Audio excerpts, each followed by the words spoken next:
2020, c'était pas si mal.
Ouais, c'est vrai que 2020 c'était particulier, hein. Salut à tous, bienvenue dans cette nouvelle vidéo, dernière vidéo de l'année 2020 où je vais faire justement le traditionnel petit bilan de cette année. Alors, il s'est quand même passé pas mal de choses, que ce soit dans le sens positif ou négatif. Alors j'ai pris mes petites notes parce que bon, là la mémoire est un peu fatiguée.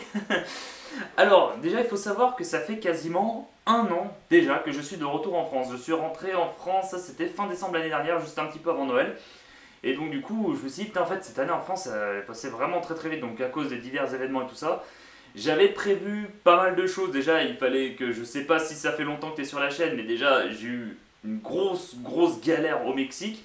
Donc du coup, j'ai dû revenir en France, j'ai dû remettre un peu d'argent de côté. Et donc j'ai travaillé de l'aéroport de fin décembre, début janvier jusqu'à mi-mars. Et à mi-mars, si tu as vu les vidéos sur YouTube, et ben je suis parti en Irlande avec mes potes. Alors c'était vraiment le voyage, j'ai envie de dire, le plus... Ah, les mots me viennent pas. Le plus improbable, le plus what the fuck, le plus surprenant, le plus improvisé, on va dire. Parce que on était arrivé donc en Irlande et 2 jours après, en fait, il y avait Emmanuel Macron qui annonçait la fermeture aux frontières. Donc on s'est dit, bon, là, ça commence à être un petit peu la merde. Sachant que si on était dans un pays, par exemple l'Espagne, l'Italie, la Suisse, l'Autriche, on pouvait se débrouiller pour rentrer. Mais là, on était sur une île. Donc c'était un petit peu compliqué. C'est pour ça qu'on a eu pas mal de vols annulés, qu'on n'arrivait pas à trouver un avion. Enfin bref, c'était la vraie galère pour rentrer en Irlande. On avait fait, je crois, on avait acheté 4 billets d'avion et à chaque fois ils étaient annulés. Enfin bref, c'était une vraie galère. Il y a eu aussi la perte de drone. Alors on part sur un échec de qualité parce que j'ai perdu mon drone. Il est par là-bas, j'ai plus de batterie. Bref, c'est la merde. C'est un échec au plus gros point. Ah, fait chier, putain. Alors ça, c'est ce truc qui m'avait foutu... Sur le coup, ça m'avait foutu un petit peu les boules. Après, comme tout mon matos s'est assuré, l'assurance a pu me rembourser. Mais bon, voilà, ça m'avait foutu un petit peu les boules. Mais par contre, l'Irlande, c'était vraiment un très beau pays. On a pu voir de beaux paysages, de beaux châteaux. On a eu, entre guillemets, cette chance de voir Dublin vide. Donc pour les photos, j'ai pu me régaler. Après, malheureusement, en fait, on devait y aller pour la Saint-Patrick qui est, du coup, c'était annulé. Donc les bars étaient fermés en Irlande, donc c'était un petit peu dommage, mais bon, voilà, ça c'était des choses qu'on ne pouvait pas anticiper. Donc, après 4 avions et je sais trop combien de galères, on est rentré en France. Après, malheureusement, je ne pouvais plus retravailler à l'aéroport parce que voilà, il n'y avait plus d'avions. Donc j'ai dû me démerder à trouver des petits boulots à droite à gauche en intérim pour essayer d'une, survivre, de deux, mettre des sous de côté pour les prochains voyages. Et après, donc il s'est pas passé grand chose jusqu'à fin août, début septembre. Et début septembre, je devais partir en Pologne. Et Pologne, troisième tentative, troisième échec, je sais pas, j'ai un problème avec ce pays. Si jamais tu as une technique ancestrale ou si tu as une petite astuce et tout ça pour aller en Pologne, mets-le moi en commentaire parce que alors moi la Pologne je désespère, hein. Parce que la première fois j'ai eu la gastro de l'enfer, la seconde fois c'était le Covid Et la troisième fois, bah, c'était quand j'étais arrivé en transit en Roumanie, la compagnie m'a dit bah non, en fait la Pologne vient de fermer leurs frontières. Ah, donc c'est pour ça que je me suis retrouvé une semaine en Roumanie, mais c'était quand même une très belle découverte la Roumanie. Je pense que la Roumanie c'est sans doute l'un des pays les plus sous-cotés parce qu'il n'y a personne qui y va. En général, on a des a priori un petit peu négatifs sur ce pays, on a un peu des mauvais clichés qu'on peut voir un peu partout, voilà. Et franchement, la Roumanie, les Roumains, ils étaient super gentils, les paysages, ils étaient magnifiques, la culture, l'histoire, la gastronomie roumaine aussi, c'était vraiment très bon. Enfin, franchement, la Roumanie, c'est sans doute ma plus belle découverte de 2020. Et j'y retournerai dès que j'ai... Si un jour j'ai l'occasion d'y retourner, j'y retournerai. En plus, c'est un pays qui est vraiment pas cher, c'est pas très loin. Et il y a encore beaucoup de choses. Moi, j'étais parti donc, de Bucarest, après j'étais monté jusqu'à dans le nord de la Roumanie. Là, la prochaine fois, je pense que si j'y retourne, je vais me faire un petit peu tout ce qui est dans le sud de la Roumanie avec la mer Morte, etc. Je pense que ça peut être magnifique à voir. Après la Roumanie, bah, il y a eu la Turquie avec famoso Monor. Il y a eu la Turquie, en fait, c'était quand, un petit peu avant la Roumanie, il y avait Monor qui disait viens, on va en Turquie. Je fais bah écoute, mec, je suis chaud, je suis carrément chaud. Donc du coup, après, j'ai trouvé un billet de dernière minute en fait quand j'étais en Roumanie parce que je voulais pas trop prendre de billets en avance pour pas encore payer un billet d'avion pour rien. Donc j'ai pris un billet de dernière minute pour aller en Turquie. Et donc je me suis retrouvé en Turquie 2 semaines avec Monor où on a pu visiter le nord, on a pu faire le centre, on a pu faire le sud. Après moi j'ai dû repartir en France, Monor il a continué un petit peu sur l'ouest de la Turquie. Donc voilà, c'était vraiment une très belle découverte. Pareil, les Turcs, ils sont d'une gentillesse. Dans le top 3 des peuples les plus gentils, franchement la Turquie. Enfin, j'en avais déjà fait un bilan sur la Turquie qui était vraiment... C'était vraiment incroyable quoi, la Turquie, la gastronomie turque c'est pareil, les paysages, il y a plein de trucs trop bien en Turquie. Mais voilà, je pense aussi la Turquie c'est un pays un peu sous-coté avec toutes les images négatives qu'on peut voir grâce à nos chers médias, super.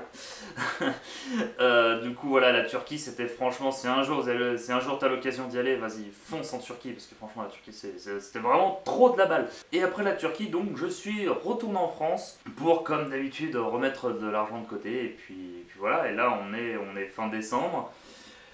Franchement, c'est comme je le disais, le 2020, c'était quand même pas mal. Honnêtement, j'ai eu pas mal de belles découvertes, de beaux paysages, j'ai rencontré de belles personnes. J'ai découvert 2 pays que je pensais jamais faire de ma vie. Donc franchement, 2020, parce qu'il faut essayer de positiver un petit peu quand même. On peut dire, ouais, 2020 c'est une merde, nanana. Faut essayer de positiver, je pense, parce que c'est déjà d'une, c'est bon pour le moral. Et de 2, il faut quand même, ouais, comme je dis, il faut positiver, c'est très important dans la vie de positiver. Donc ensuite, donc ça c'était tout ce qui était la partie positive de 2020. Maintenant, on va passer à la partie négative, donc tout ce qui est un petit peu les projets annulés, projets retardés, parce que ben, il y en a eu beaucoup. Déjà, projet retardé, l'achat de ma nouvelle caméra. Pourquoi ça prend autant de temps? Parce que déjà d'une elle coûte cher, pour commencer. Et de 2, il faut savoir que pendant 2020 j'ai eu un problème de voiture, mais un vrai problème de voiture et personne ne trouvait l'origine de cette panne jusqu'à il n'y a pas si longtemps que ça. Non, en gros, la panne a duré 8 mois, j'ai fait 5 garages et il y a 7 garagistes qui sont occupés de ma voiture. Ils l'ont jamais trouvé, du coup j'ai appelé un ami qui a réussi enfin à trouver la panne et du coup ma voiture elle démarre, mais bon ça m'a coûté quand même... ça m'a coûté quasiment 1500-1700 euros ces conneries hein, pour trouver une panne qui personne ne trouvait. Et au final c'était un problème de capteur sur l'arbre à cam qui empêchait la voiture de démarrer. Enfin bon, vraiment le truc que personne n'y a pensé. Tout le monde pensait que c'était le démarreur, l'alternateur, la batterie, etc. Bah non, c'était vraiment un vieux capteur qui avait décidé de me saouler. Donc c'est pour ça que la caméra elle a pris beaucoup de retard. Et je pense, comme là en ce moment j'ai repris le boulot et je taffe vraiment comme un sac, je pense que je vais pouvoir l'acheter d'ici mi-février. Croise les doigts s'il n'y a pas de problème, si tout va bien. Et alors là, autre truc que j'avais dit que j'allais faire en 2020 et que j'en ai pas fait beaucoup, c'est les lives Twitch. Les lives Twitch, pourquoi j'en fais pas? Tout simplement, alors, attends, on va changer de caméra. Hein. Pour les lives Twitch, j'ai absolument tout ce qu'il faut. J'ai les 2 écrans, j'ai les 2 enceintes, j'ai le micro, j'ai la petite lumière, j'ai la webcam, bref, j'ai tout. J'ai même Streamlabs, je l'ai enfin installé. J'ai absolument tout pour faire du live. Le problème, c'est ça. Accélère! Accélère! Oui, il va aller la chercher! Ne lâche pas! J'ai une connexion complètement éclatée. Alors j'ai essayé plein de fois d'appeler Orange.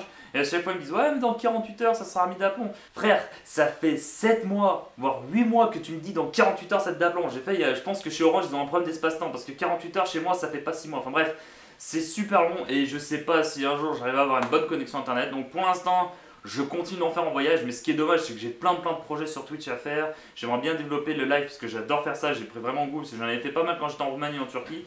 Donc j'aimerais vraiment développer le live prochainement, mais bon là c'est vraiment un problème de connexion et comme j'habite un petit peu dans un endroit complètement perdu, forcément la connexion des fois c'est pas ouf. Donc voilà pourquoi il n'y a pas de live Twitch.